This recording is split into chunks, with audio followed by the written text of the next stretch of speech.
하나님의 말씀 사도행전 1장 6절부터 8절 말씀을 함께 우리 합독하도록 하겠습니다. 6절부터 8절 말씀을 함께 합독합니다. 시작. 그들이 모였을 때 예수께 여짜오 이르되 주께서 이스라엘 나라를 회복하심이 이때입니까? 이르시되 때와 시기는 아버지께서 자기 권한에 두셨으니 너희가 알 바 아니요 오직 성령이 너희에게 임하시면 너희가 권능을 받고 예루살렘과 온 유대 사마리아와 땅 끝까지 이르러 내 증인이 되리라 하시니라. 아멘. 할렐루야. 힐티라고 하는 사람은 사람이 두 번 태어난답니다. 하나는 육체를 가지고 태어나는 것이고 또 한 가지는 자신의 사명을 발견하는 거라는 겁니다. 인생 최고의 날은 어느 날인가? 자기 인생의 사명을 발견하는 날이 인생의 최고의 날이다. 그 유명한 스위스의 사상가가 이야기한 거지요. 또한 행복한 사람이란 해야 할 일과 하고 싶은 삶이 잃지 않은 삶을 살아가는 사람이 행복한 사람인데, 대부분의 사람은 해야 할 일도 하고 싶은 일도 아닌 마지 못해서 죽지 못해서 억지로 사는 길을 가고 있다고 해서 불행한 인생을 살게 된다. 내가 하고 싶은 것, 이것이 행복인데 이거 하지 않으면 안 되기 때문에 억지로 하는 인생은 불행한 인생이다. 어젠가요, 그 75세인가 어떤 할머니가 여고생 교복을 입고 좋아하시는 장면이 나오더라고요.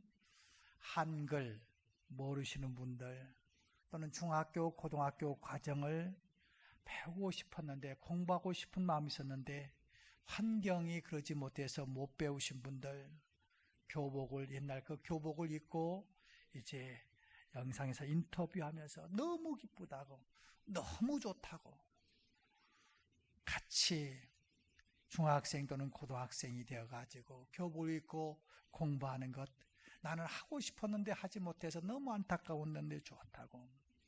그래요. 행복한 사람은 누구인가?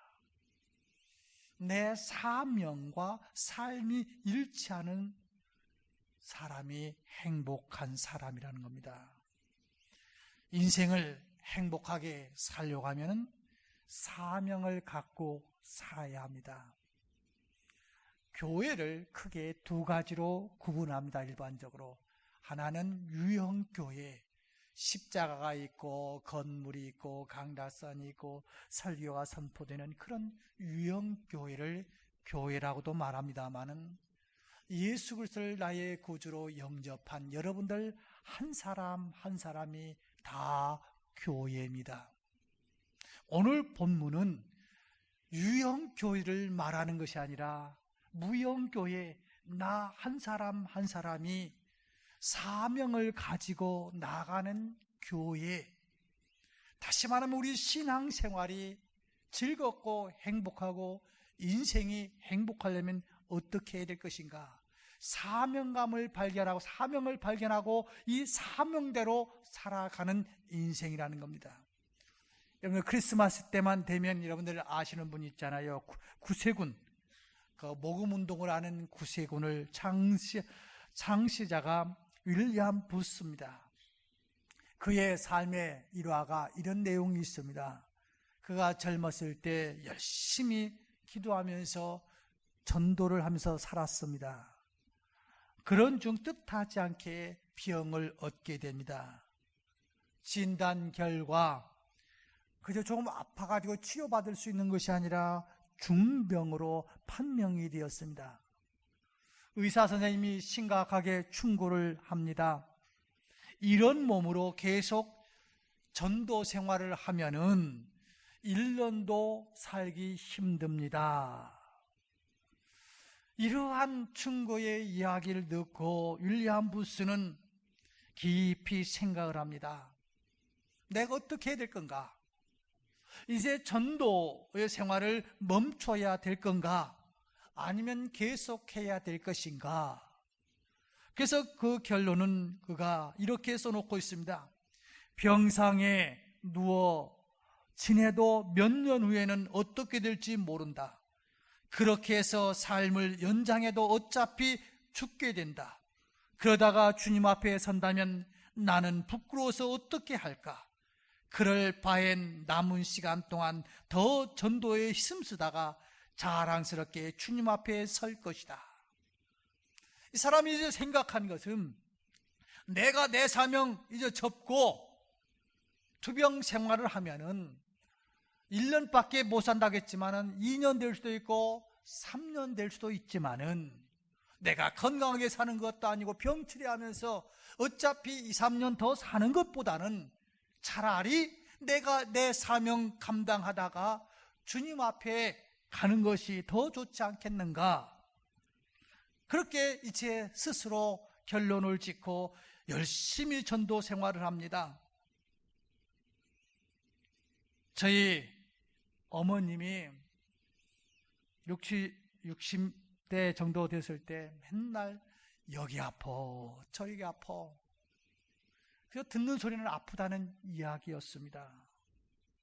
그래서 신경통 약도 갖다 드리기도 하고, 어떤 때는 그저 소화제 갖다 놓고 이 약 참 좋은 약인데 한번 잡숴보시라고 하면은 소화제 먹고도 좋다, 그 약이 어디서 샀는지 굉장히 좋다고 하셨는데 그보다 더 그 질병을 원천적으로 치료한 것은 우리 아이들 남매를 키우면서였습니다. 3kg, 5kg 앞으로 안고 뒤로 업으면서 어떻게 보면 더 피곤해서 더 힘들 것 같은데 사랑으로 그 일을 하니까 어느 순간에 그 아프시다는 말씀도 다 없어지고 신경통도 다 사라지고 그러더라고요.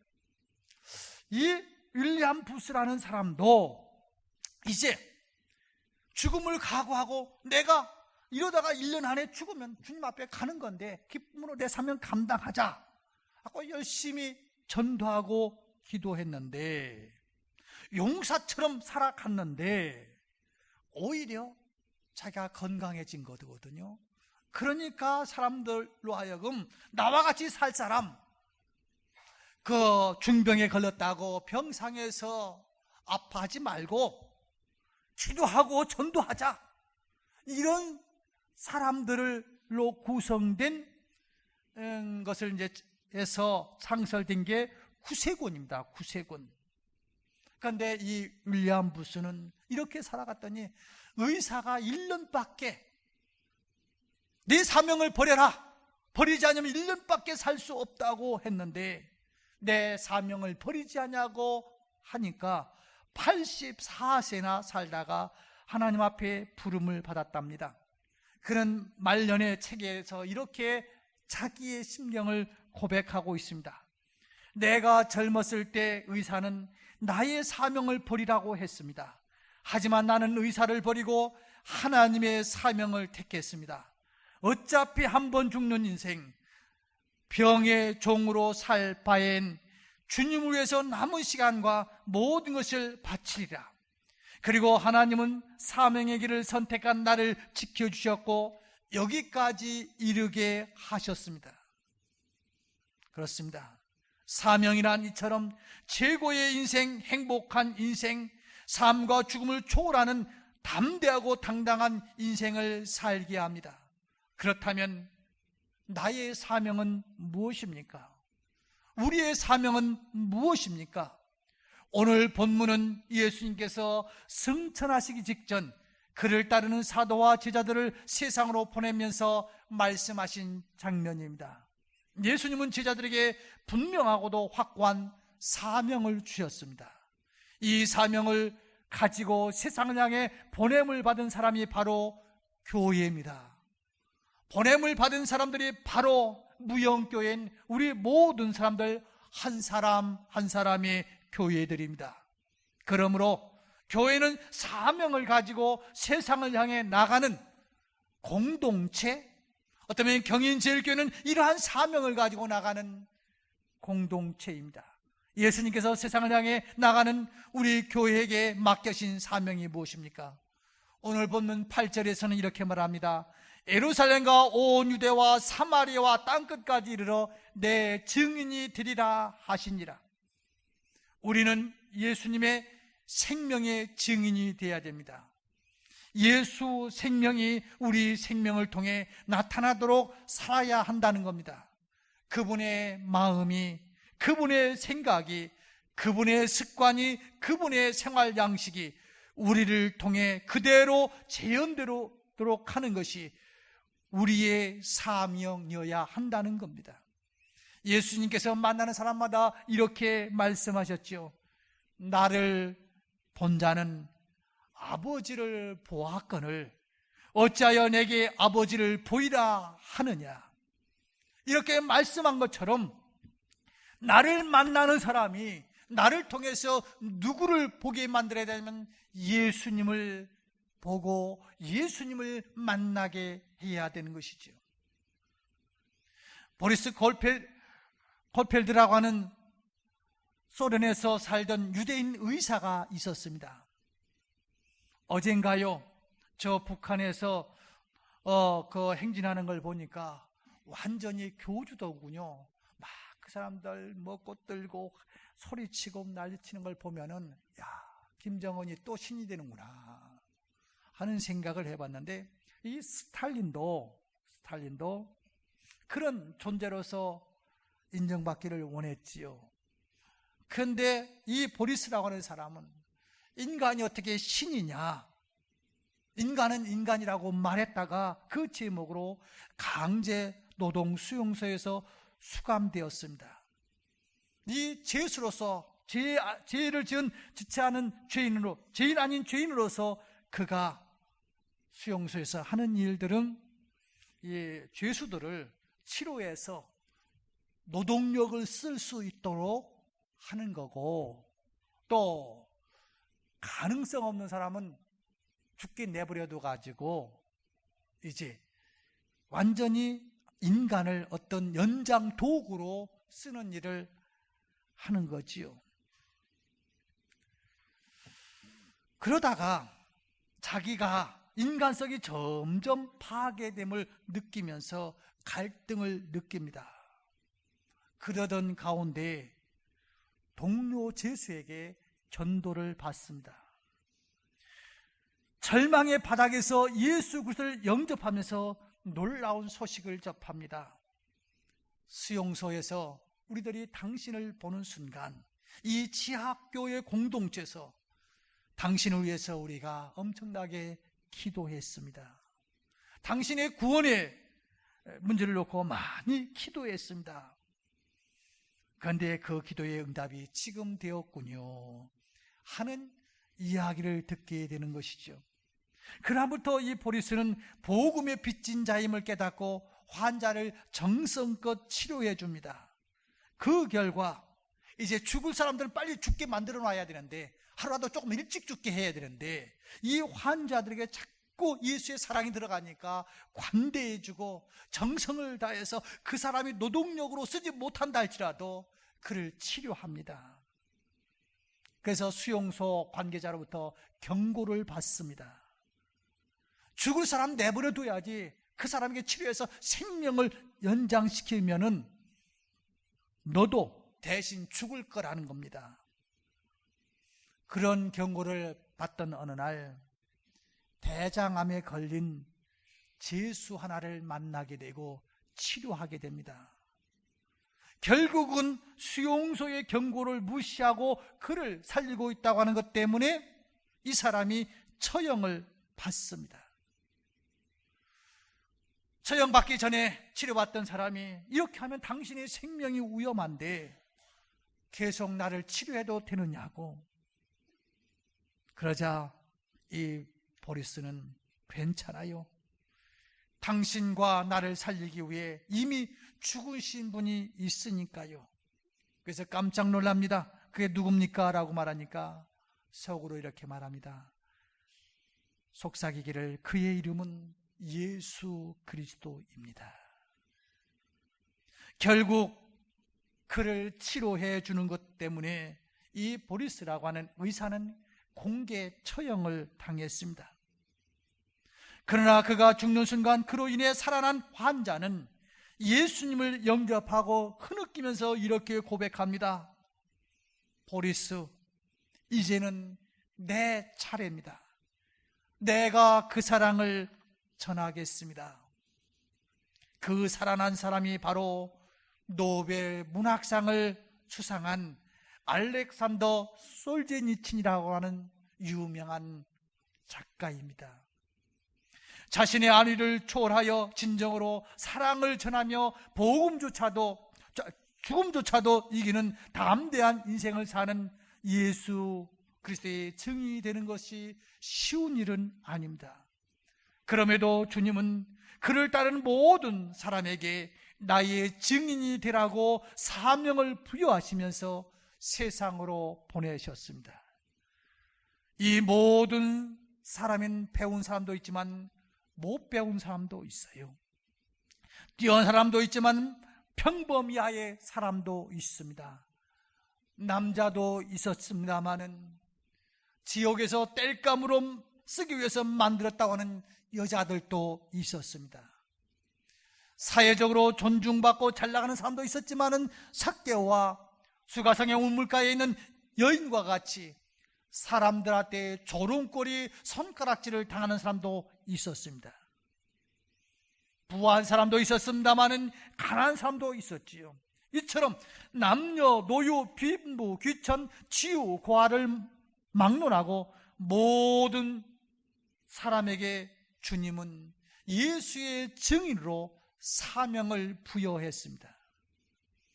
오병이어의 기적은 헬라 철학을 공부하고 두뇌가 비범한 빌립을 통해서 이루어진 것이 아닙니다. 좀 못 배웠고 부족하지만 안드레처럼 순종하는 사람을 통해서 이루어졌습니다. 모두가 부러워하던 부자 관원은, 이 청년은 예수를 따르라는 사명에 실패했지만 모든 사람에게 손가락질을 받던 마태나 삭개오는 그의 삶의 변화를 통해 모두에게 감동을 주었습니다. 사랑하는 성도 여러분, 오늘 우리에게 주신 사명은 너가 뭔가 좀 똑똑하고 지혜로워서 주신 것도 아닙니다. 뭔가 가졌기 때문에 준 것도 아닙니다. 우리 모두에게 사명을 주셨습니다. 나는 너희를 세상에 보내지만 그 전에 너희가 할 일이 있다. 그것은 아버지께서 보내신 그것이 임할 때까지 기다리는 것이다. 다시 말하면 내가 바로 나간다고 해서 할 수 있는 것은 아니다. 사명 감당하는 것이 그렇게 쉬운 것이 아니라는 겁니다. 그 일은 무엇입니까? 가야 할 그 수많은 길 앞에서 내가 나가는 것이 이단으로 정죄할 수도 있고, 종교 지도자들로 하여금 협박과 위협이 있을 수도 있고, 사마리아로 지나가는 그 속에서 역사적인 편견이 있듯이 편견의 벽을 넘어야 할 일들도 있습니다. 수많은 강을 넘어야 되고 높은 산을 넘어야 되고 철조망을 통과해야 되면은 그것이 내 힘 갖고 될 수 없다는 겁니다. 누가 도와줘야 되냐면 성령님이 도와줘야 됩니다. 성령이 내게 임하시면 내 힘이 아니라 아무리 첩첩삼중이라 할지라도 사명을 가지고 나가는 우리에게 성령께서 임하시면 모든 것을 할 수 있다는 겁니다. 사랑하는 성도 여러분, 우리가 잘나서가 아닙니다. 아마 우리 교회는 굉장히 하나님께서 축복해 주실 것 같아요. 어제 제가 이렇게 이제 계약하는 분들, 우리 이제 이 최종 이 교회를 이제 수정 계약을 하면서 있었는데, 거기 잠깐 사무실에 이제 우리 담당자들은 그 일을 하고 있고, 저는 그냥 우리 교육자 사무실에 잠깐 앉아 있는데 전화가 한 통 왔어요. 제가 받는 건 아니고 우리 부교육자가 이렇게 받는데, 옆에서 들으니까 이런 내용입니다. 송도에 있는 모 교회가 당신 교회를 이단이라고 하는데 왜 이단이라고 하느냐, 내가 그 당신이 우리 경인절교 짓는데도 가보고 그러는데 이단이라고 하는데 왜 이단이라고 하는지 모르겠다. 그 이유가 뭐냐라고 이제 묻는 거더라고요. 묻는 거니까 우리 부목사님이 이렇게 참 안타깝다고 그러면서 보는 시각에 따라서 어떻게 보는지 모르겠지만은 참 안타깝다고, 그런 이야기를 공공연하게 하는 게 안타깝다고 이제 그렇게 답변으로 끝나던데요. 여러분, 하나님께서 우리 교회에 복 주실 것 같지요? 예, 그래, 하나님의 교회를 여러분들 비판해서는 안 됩니다. 자, 한번 보십시다. 지금 차가 여러분들이 40명, 이제 우리 교회가 이제 관광버스로 이제 바꿀 거거든요. 더 좋은 차로. 지금 계약이 됐는지 모르겠어요. 이렇게 지금 생각인데 한 45명이 차를 탔는데 운전기사가 만취 상태예요. 토요일 날 관광 어디 갔다 와서 술 한잔 했는지 하여튼 만취 상태예요. 이렇게 보니까 술이 취했어요. 어떻게 할래요? 그 운전기사를 어떻게 할래요? 보통 교단이 갈라지는 이유가 이런 겁니다. 보수라고 하는 사람들은 죽고 사는 것 누구 손에 있어요? 하나님 손에 있으니까 뭐만 하면 돼요? 기도만 하면 돼요. 술 취한 사람이 가서 빡치든지 어디 한강으로 빠지든지 그래서 함께 죽든지 그건 기도만 하면 된다. 또 한 생각은 어떤 생각이냐면, 저렇게 술 취한 놈은 그냥 놔두는 게 아니라 그저 어떻게 빨리 처리해버려야지. 그리고 차를 세우고 45명을 구해야지. 그래하고 기도할 시간도 못 자고 빨리 급하니까 빨리 처리하고 그 다음에 기도하자. 또 한 부류는 내가 보니까 아주 술에 취한 것 같은데 저 사람이 어디에서 이렇게 신호를 정신 들어가지고 신호에 서면은 얼른 끌어내고 여기서 운전하는 사람 대타로 세워가지고 목적지에 가야지 하는 생각이 있습니다. 누가 이단이고 누가 정통입니까? 예? 누가 이단이고 누가 정통이에요? 누가 맞고 누가 틀렸습니까? 기도만 하겠다고 하는 사람 틀렸습니까? 틀렸다고 함부로 이야기할 수 없습니다. 45명을 구하기 위해서 한 사람에게 조금 아쉬움이 있다 할지라도 그 사람을 끌어내고 그 사람에게 어떤 면박을 주셔서라도 45명을 살리겠다는 것이 잘못된 겁니까? 아마 함부로 이야기할 수 없을 겁니다. 즉각적으로 행동으로 나타나지 않지만은 기도하면서 저 사람이 신호의 서기를 기다리면서 그 사람을 끌어내고 대타를 시켜서 목적지까지 가는 것이 잘못된 겁니까? 보통 우리 보수교단이다 아니면 진보교단이다 하는 것들의 차이가 보통 그 정도입니다. 그런데 그런 걸 가지고 공개적으로 2단이니 3단이니 이야기하는 것은 참으로 안타까운 일입니다. 중요한 것은 여러분과 제가 어떤 사명을 가지고 있습니까? 교회 빛과 번쩍 해가고 잘 지었으니까 우리 교회 자랑하는 게 우리의 사명입니까? 좋은 악기 넣어놓고, 야, 우리 파이프 오르간 이렇게 비싼 거 해놨으니까 구경 한번 오라고 교회 잘하는 것이 우리의 사명입니까? 우리 교회는 뭐 어떤 장관도 나오고 누구도 나오고 그러니까 우리 교회는 귀한 교회라고, 그것이 우리의 자랑거리입니까? 우리의 사명입니까? 물론 그런 분들이 왔다고 해서, 그런 것이 있다고 해서 잘못되었다고 함부로 이야기할 수 없지만은, 그건 서열로 계산해 보면 저 밑에서부터 계산하는 것이 빨라야 됩니다. 저는 교회를 이렇게 하면서 참 잘 짓고 있어요. 이거 짓는 거에 비하면은 너무너무 어떤 때는 그랬어요. 이 강례상도 최고급으로 하더라고요. 그래서 뭐 이렇게 좋은 거로 하느냐고, 그저 쓸 만큼 쓸 수 있는 거 갖고 쓰지, 뭐 이렇게 좋은 거로, 뭐 그런 생각도 속으로 했어요. 물론 좋은 거면 좋지요. 좋은 게 나쁘다는 게 아닙니다. 중요한 것은 거기 다 목숨 걸어서는 안 됩니다. 영원 구원하는 일에 목숨을 걸어야 될 줄로 믿습니다. 거기에 사명이 있는 것이지. 그래서 그저 평균 수준으로 못하면은 그저 내 가정에서 이런데 이러지 못하면 그분들에게 복음 전하는데 어떤 장애물이 될까봐, 그래도 자기 수준의 평균 정도는 교회가 돼야 될 것 같아서 이렇게 저렇게 꾸며나가는 것이지, 그 잘 지었다고 하는 것을, 좋은 재료를 썼다고 하는 것을 자랑하기 위해서 교회 건축하는 것은 아니잖아요. 사랑하는 성도 여러분, 가장 중요한 것은 이겁니다. 사명을 깨달아야 돼요. 리빙스턴이라고 하는 사람들 여러분들 잘 알잖아요. 그 사람의 전기문을 읽다 보면 이런 내용이 있어요. 어느 날 어리석나 하나님 앞에 이제 헌신을 결단한 거에 대해서 적어놨는데, 이 리빙스턴이 어렸을 때 아무리 내가 무언가 하나님 앞에 헌신하고 싶은데 할 게 없는 거예요.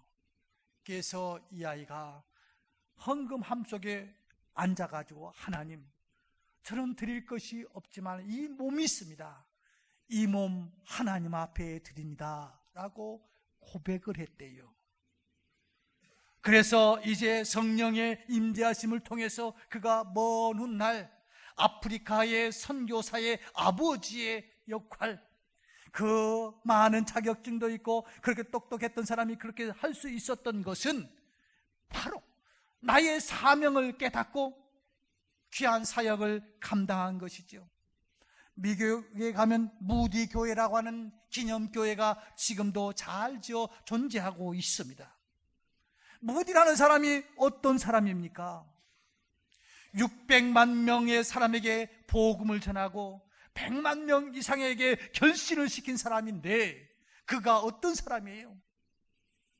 젊었을 때 교회 학교 선생님이 되고 싶어서, 말씀을 전하고 싶어서, 이제 내가 선생님들 하게 되니까 너는 배운 것이 없어갖고 중학교도 제대로 못 나왔으니까 너는 선생님 할 수가 없다고 해서 시키지 않아가지고 선생님을 보조하는 보조 교사가 되었습니다. 그러던 어느 날 정교사가, 담임 교사가 나오질 않은 거예요. 그러니까 부장선생님이, 지금 말하는 부장선생님이, 선생님이 이제 저번 오늘 좀 가르치라고. 그래서 이 사명감에 불타는 무디가 기회가 주어질 때 그 아이들에게 하나님의 말씀을 가르치는 거 보니까 너무너무 많이 배운 사람도 도저히 따라갈 수 없는 그 말씀을 전하거든요. 그래서 그때부터 이제 교회학교 교사로, 부흥사로, 그래서 그가 말씀을 전할 때 앉아있는 수많은 똑똑한 사람이, 목사님, 당신이 설교하는 것은 문법도 틀렸고 단어도 틀렸고 이것저것 틀렸습니다, 이렇게 비난할 때 맞습니다. 그러나 나는 예수를 전하지 않으면 견딜 수가 없어서 예수를 전할 뿐입니다. 그런데 하나님께서 그렇게 무식한 무디를 통해서도 100만 명이 넘는 사람에게 결신을 시키는 그 역사를 만들어 나갔어요. 사랑하는 성도 여러분, 우리 교회가 해야 될 일이 무엇입니까? 건물을 예쁘게 짓는 것이 우리 교회가 해야 될 일은 아닙니다. 여러 가지 해야 될 중에서 한 가지일 뿐이지 그게 우선순위, 1순위는 아닙니다. 지금 한국교회 50% 이상이 교회 학교가 없다고 그래요. 아이들이 없고 청소년이 없고 청년들이 없어요. 미래에 가장 중요한 것이 이 사람을 키우는 일이란 말이에요. 누가 키웁니까? 대학 나오고 적어도 석박사 있는 사람들이 주일학교 교사해야 됩니까? 물론 그 사람들도 필요합니다. 그러나 중요한 것은 무디와 같이 아무리 가방끈이 짧다 할지라도 사명감에 불탄 사람들이 교사가 되어서 아이들에게 말씀을 전한다면 우리 경인제일교회는 50년, 60년 그들이 이제 성년이 되고 장년이 되어서 이 교회를 이끌고 나갈 때 세계를 이끌 수 있는 위대한 교회, 하나님의 사명으로 가득 찬 교회로, 무형교회로 가득 찬 교회가 될 줄로 믿습니다. 사랑하는 여러분, 말씀을 맺겠습니다. 누군가가 사명을 감당하는 사람이 있어야 되는 거예요. 여러분들 토마스 선교사를 알 겁니다. 그가 24살 때 1863년 그의 아내 캐롤라인과 함께 중국 선교로 왔지요. 중국 선교사로 왔으면서도 그가 조선 땅에 복음을 전하고 싶은 간절한 마음이 있었어요. 중국 땅에 선교로 와가지고 여러 가지 어려운 가운데서 그저 복중에 있던 아이가 세상 보지도 못하고 사생아가 되기도 하고 그의 아내가 1년도 안 돼서 세상을 떠나는 아픔도 있었습니다. 그러던 가운데 27살 되었을 때 성경을 들고 서해안 백길을 따라 대동강까지 들어와 예수를 믿으라고 외쳤습니다. 토마스 선교사는 체포되었습니다. 평양 감사는 국법을 어기고 사교를 전한 제목으로 박춘권 부교에게 그를 참수하라고 명합니다. 북소리가 둥둥둥둥둥 울리기 시작합니다. 칼을 잡은 박 부교의 손이 올려지는 순간 토마스가 이렇게 말했다고 합니다. 잠깐만요. 이것을 받아주십시오. 제가 드리는 마지막 물건입니다. 깜짝 놀란 박충권은 토마스가 내미는 성경을 얼떨결에 받았다고 합니다. 계속해서 토마스는 이렇게 말했다고 합니다. 하나님, 당신을 사랑합니다. 그리고는 무릎을 꿇고 하나님, 이 사람은 자기가 하는 일을 모르오니 용서해 주옵소서. 이 일로 조선에 뿌린 복음의 열매가 맺게 하옵소서. 토마스는 1866년 27살의 젊은 나이로 대동강 백사장에 순교의 피를 뿌렸습니다. 이것으로 끝나는 줄 알았는데 결국은 조선의 교회가 세워지는 초석이 되었던 것이죠. 먼 훗날 이 토마스 선교사를 처형했던 박춘권이라고 하는 부교가 평양교회 장로님이 되었다고 하는 사실입니다. 복음을 지키려는 토마스의 희생으로 또 다른 증인이 탄생하고 오늘의 한국교회가 이루어지게 된 것입니다. 지금 모든 사람들이 고민하고 걱정하는 것이 무엇입니까? 다음 세대입니다. 어떤 교회라고 실명은 거론할 수 없습니다마는 그 교회에 수천 명 모이는 교회인데 그게 맞는 통계인지는 모르겠어요. 그 교회 평균 나이가 61세래요. 목사님은 지금 73, 4세 되는데 하여튼 평균 나이가 60대래요. 지금 모이는 숫자는 수천 명이라고 말하지만은 그렇다고 어르신네가 있어서는 안 되고 잘못됐다는 건 아닙니다. 그런데 60세 이상 되신 분들 3, 40년 안에 다 하늘나라 가실 분들 아니겠어요? 그 다음에 그 큰 교회를, 그렇게 잘 지어진 교회를 누가 맡을 거냐는 겁니다.